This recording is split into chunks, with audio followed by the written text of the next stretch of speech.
Good evening and welcome to Money, Fame and Value. I'm your host, Myriam Francois. Thank you for joining us. Today's successful artists, from Damien Hirst to Jeff Koons, often portray themselves as rejecting the norms of society and present their work as a challenge to the establishment.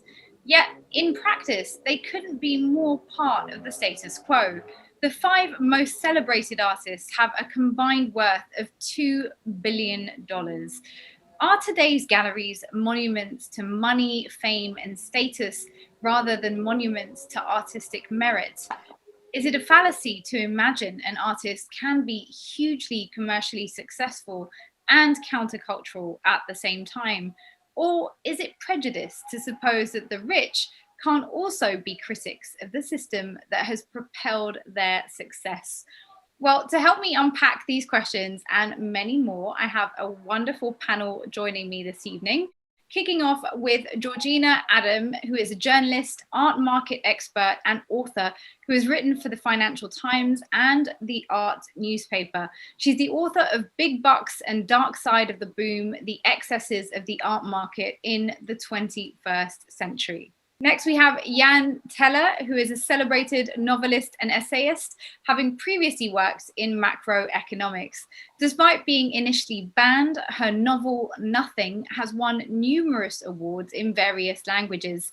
Teller's work is often aimed at young adults and belongs to the existentialist tradition. And last but certainly not least, Paddy Johnson is the editor of the forthcoming book Impractical Spaces and the founding editor of the contemporary art blog Art F City. She's a two-time nominee for Best Critic at the Rob Pruitt Awards and also contributes to Vice, Observer and CNN. A very warm welcome to our wonderful panel. Thank you for being with us tonight. We're going to kick off by giving each of you 3 minutes to respond to this first question. Is art now more about money, fame and status than artistic merit? Georgina, do you want to kick us off on that one? I guess that is a very annoying answer I'm going to give, with I think you have to start by defining artistic merit. And I think you have to start by saying who is the person who judges what artistic merit is. So even before we get on to these aspects, I think you have to look at who is it who's actually setting the critical agenda today. It used to be art critics. There's a big temptation to say now that it's perhaps gallerists like Gagosian, who spread their tentacles across the world with galleries and can show artists right across the world and can promote them in ways that was probably not possible before.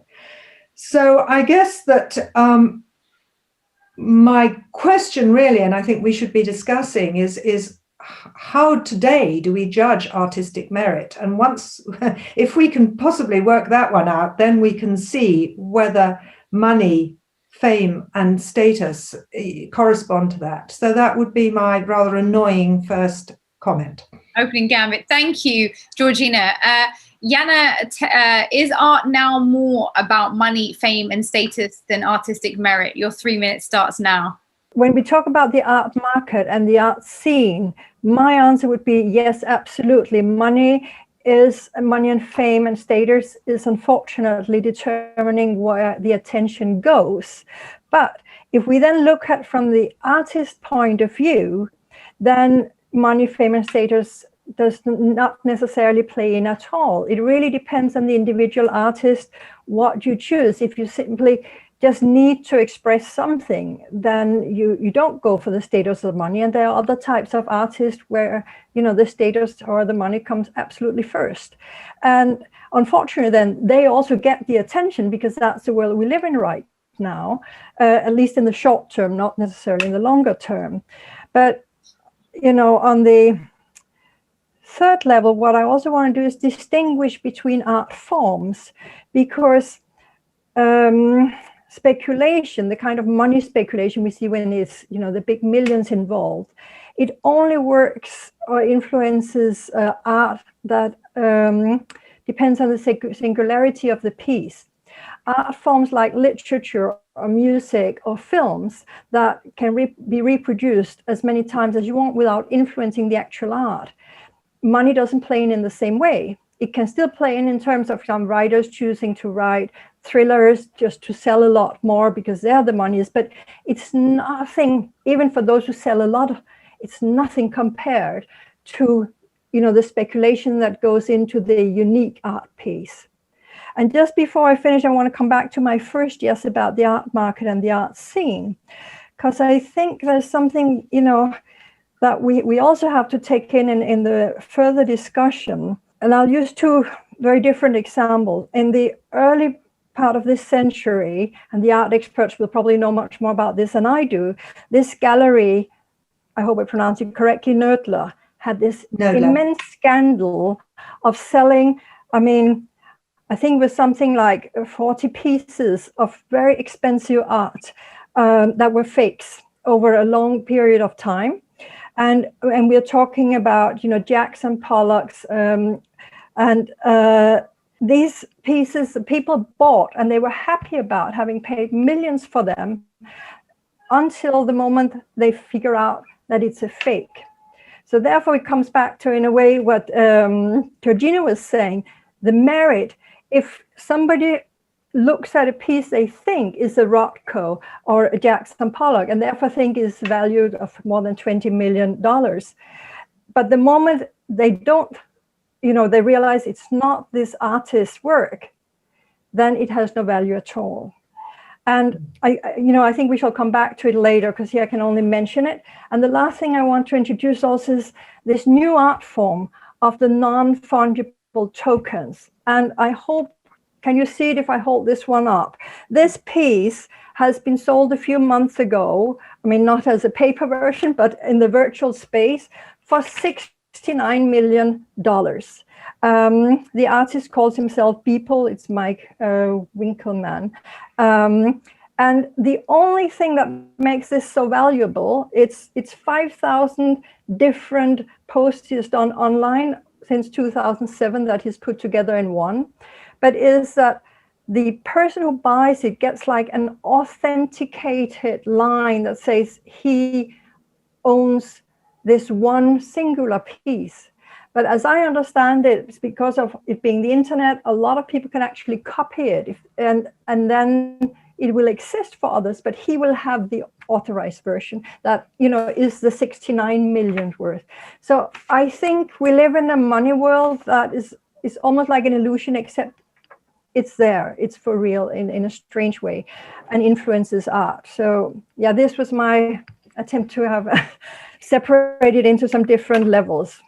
Thank you so much. Paddy, over to you. You know, I think Georgina really got at the heart of it when she talked about value and how value is arrived at. And I think what we're talking about often when we talk about value and cultural value is how much attention something gets, right?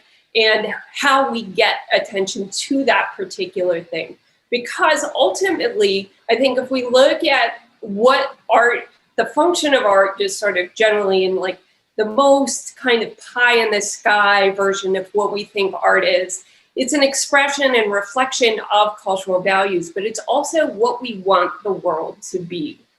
So placing a value on that is through an attention economy is also like reflecting our own values. Now, how those values used to be determined was through a small handful of white men, right? We had Clement Greenberg, we had Michael Friedman, we had these white critics, and they yielded awful lot of power. And what we ended up with was a canon that was very white and filled with white men, right? So we knew that was a flawed way of going about it. So what is different with the world that we have now in Instagram and Twitter and like this diverse audience?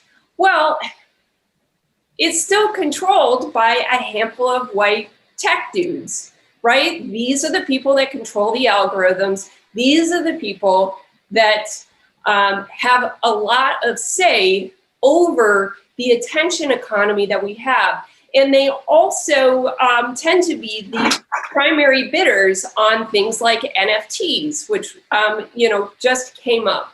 So I think there are a lot of ways that we can evaluate art, but I think a lot of them come down to like what gets attention and what doesn't. And the reason that is so imbalanced is because if you have money, you have a way of giving something attention that it may or may not deserve, right? And so this imbalance creates tons of problems and inequity globally.